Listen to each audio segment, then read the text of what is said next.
Hello बच्चों, online class में आपका स्वागत है। BSTC first year, BSTC first year अपना जो विषय है शिक्षा के उद्देश्य, शिक्षा के उद्देश्य, इसमें हम इकाई 2 का अध्ययन कर रहे हैं। प्रकरण है वैदिक संस्कृति के बारे पर बात कर रहे हैं कि किस तरह से वैदिक संस्कृति में वेदों की रचना हुई और उस वेदों में शिक्षा प्रणाली के बारे में क्या बताया गया, शिक्षा अवधारणा के बारे में क्या बताया, शिक्षा पाठ्यक्रम के बारे में क्या बताया गया, उसी के बारे में हम अध्ययन कर रहे हैं। और आज हमारा जो टॉपिक रहेगा कि वैदिक कालीन शिक्षा की विशेषता है। वैदिक कालीन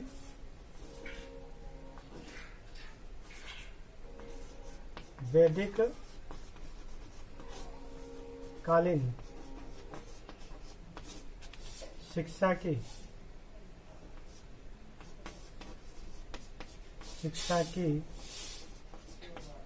विशेषता है।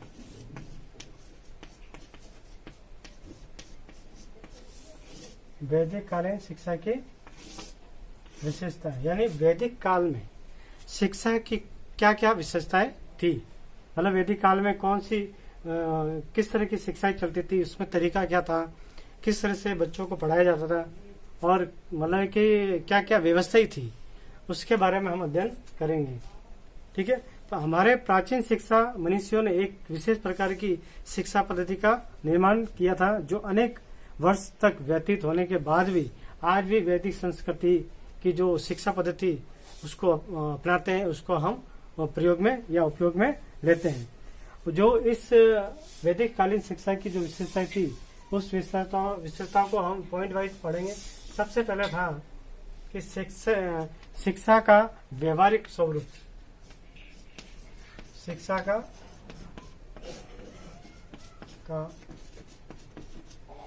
व्यवहारिक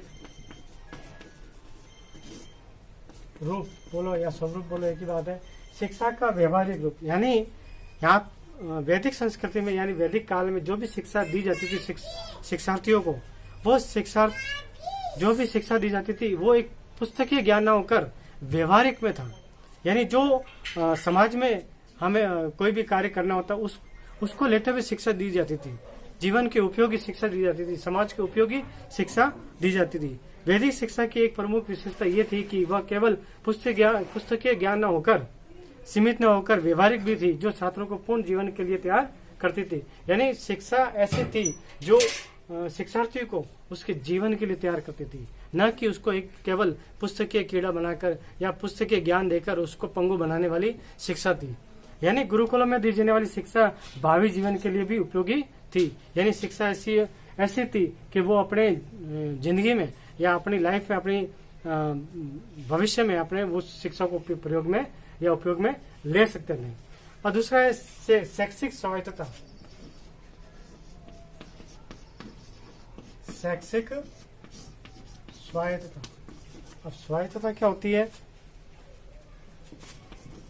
स्वायत्तता का मतलब होता है कि उस समय की जो शिक्षा पद्धति थी, उस शिक्षा पद्धति यानी शिक्षा पर किसी भी प्रकार का कोई दबाव नहीं था। यानी शिक्षा को स्वतंत्र रूप से दे रखा था।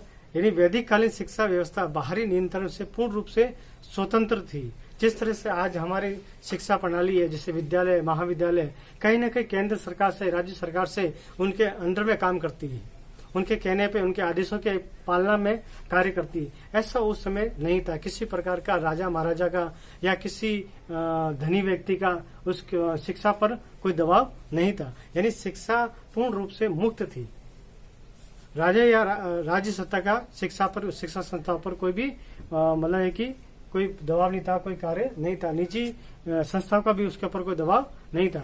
और निजी दबाव या कोई सरकारी दबाव न होने के कारण शिक्षा एकदम स्वतंत्र रूप से मानी गई थी। शिक्षक थे, जो गुरु थे, वो हर तरह से स्वतंत्र थे। वो अपनी तरह से अपने शिक्षण प्रक्रिया से वो किसी भी तरह से शिक्षित कर सकते थे, ज्ञान दे सकते थे, शिक्षा ज्ञान दे सकते थे।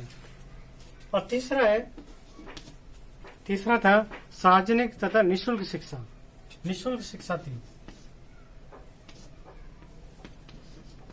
जिस तरह से उस समय उपनयन संस्कार के बाद बालक 25 वर्ष की उम्र तक वो घर पर यानी अपने जंगलों में या आश्रमों में मठों में जाकर अपनी शिक्षा ग्रहण करता था। उसका मतलब की अवधि को हम ब्रह्मचर्य कहते थे। ब्राह्मणों के द्वारा शिक्षित करवाया जाता था, यानी निःशुल्क शिक्षा थी। वहां पे धनी व्यक्ति भी पढ़ता था, गरीब व्यक्ति भी पढ़ता था, आर्थिक स्थिति से जो कमजोर है उसको भी पढ़ाया जाता था, यानी समान रूप से सभी को एक समान पढ़ाया जाता था। कोई ऐसा नहीं था कि धनी व्यक्ति के लिए अलग से विद्यालय हो या उसके लिए अलग से कोई शिक्षा हो, नहीं। उस आश्रम में, उस विद्यालय में सभी को समान रूप से निःशुल्क शिक्षा दी जाती थी। अब गुरुकुल प्रणाली, चौथा है गुरुकुल प्रणाली।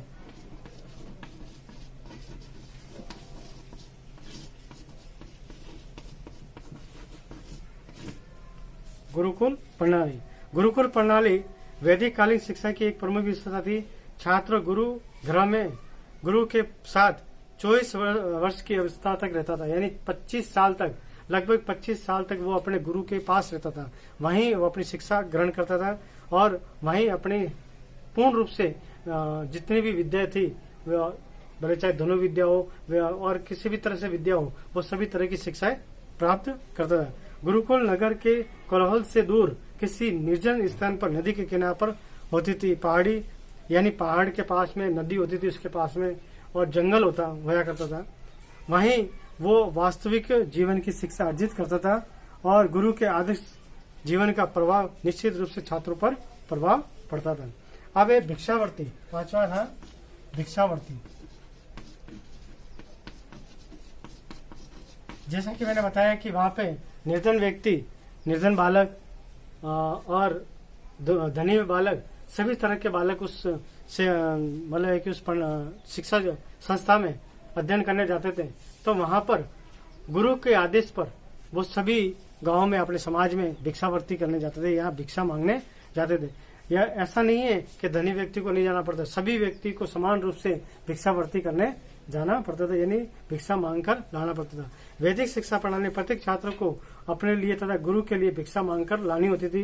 भिक्षावृत्ति का पालन भी धनी तथा निर्धन सभी बालकों को करना पड़ता था, यानी सभी के समान, सभी के लिए वो समान था। छठा है अपने वर्ण व्यवस्था का आधार। वर्ण व्यवस्था का आधार, वर्ण व्यवस्था यानी उस वैदिक काल में आपने पढ़ा होगा और मैंने बताया भी होगा कि उस समय जब वो वर्ण व्यवस्था, एक समाज में 4 वर्ण चला करते थे, ब्राह्मण, क्षत्रिय, वैश्य और शूद्र।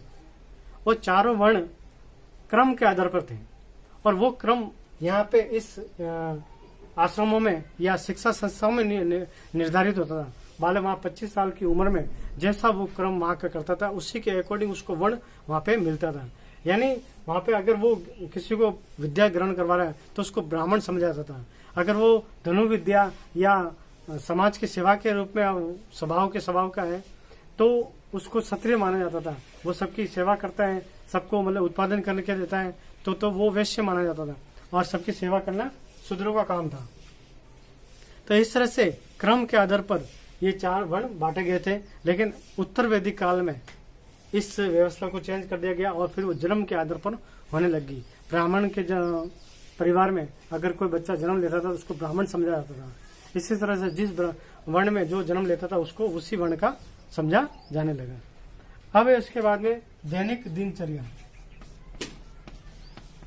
दैनिक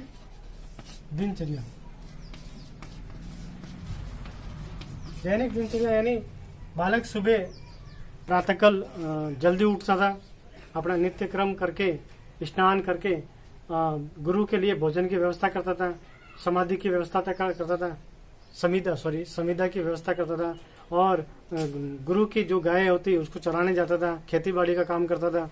हाँ, और पूरे आश्रम की, पूरे जो शिक्षा संस्था होती थी उसको सफाई का भी कार्य सब बच्चे ही करते थे।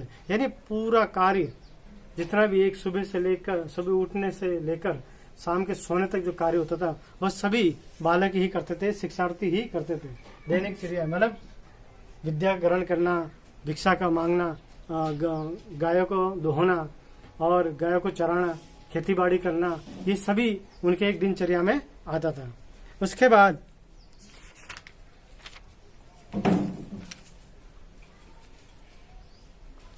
में आता है गुरु शिष्य का संबंध।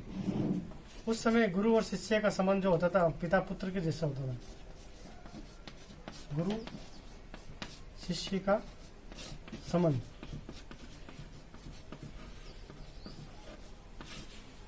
गुरु और शिष्य का जो संबंध होया करता था वो पिता और पुत्र के समतुल्य होता था। क्योंकि एक शिक्षार्थी या बालक या बालिका है, वहां पे आश्रम में जाके विद्या ग्रहण करता था, वो वहीं रहता था, तो वो बचपन से ही अपने गुरु को पिता समझने लग जाता है और हर बात को वो उनकी आज्ञा का पालन करता है।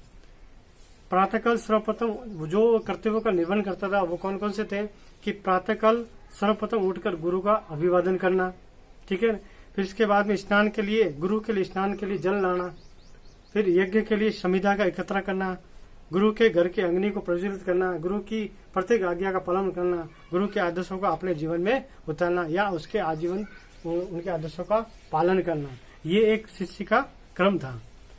और इसी तरह से लास्ट है अनुशासन और दंड।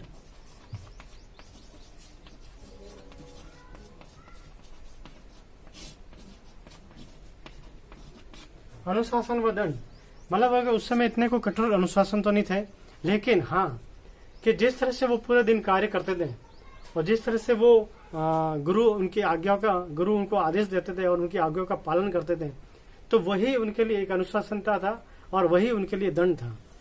अगर गुरु की आज्ञा का पालन नहीं करते तो वो गुरु उनको और कोई उपदेश देते थे और कोई कार्य करवाते थे, लेकिन पनिशमेंट नहीं करते थे, मतलब उनको कोई किसी प्रकार का दंड नहीं देते, उनको कार्य दे के ही या काम करवा के ही उनको दंड दिया जाता था। इस तरह से कई बालक होते वो ऐसी गलतियां नहीं करते थे, वो गुरु की हर तरह से पालना करते थे, गुरु की हर तरह से आज्ञाओं का पालन करते थे, ठीक है। तो ये थे अपने वैदिक कालीन शिक्षा की विशेषताएं। आशा करता हूं कि आपको समझ में आए होंगे। अगर आपको ये समझ में नहीं आए हो तो मेरे पर्सनल व्हाट्सएप नंबर पे आप प्रश्न पूछ सकते हो, कॉल करके पूछ सकते हो, और कमेंट्स बॉक्स में अपना नाम, अपने पिता का नाम लिखकर अपनी उपस्थिति दर्ज अवश्य कराएं।